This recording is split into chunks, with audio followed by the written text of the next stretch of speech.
সবকিছু দিয়ে কিন্তু এই টুর্নামেন্টকে সাফল্যমণ্ডিত করেছেন। সেই সাথে সাফল্যমণ্ডিত করেছেন যারা প্রতিটি ম্যাচ দর্শক সারিতে বসে এই খেলা উপস্থাপন করেছেন বা দেখেছেন।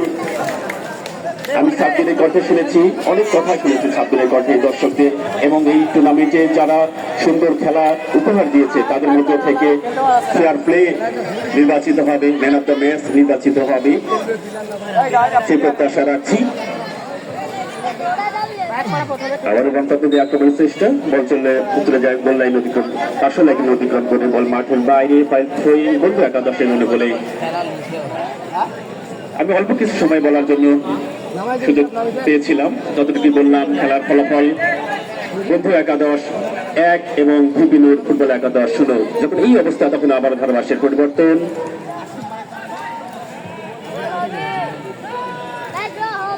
আমন্ত্রণ জানাচ্ছি স্নেহের সাব্বির হোসেনকে।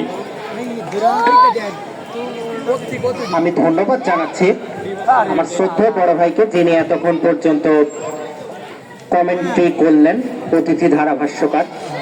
প্রথম দিন থেকেই এই মানুষটিকে কিন্তু দর্শক গ্যালারিতে দেখেছিলাম, বলতে না বলতেই কিন্তু একটি গোল হয়েছে।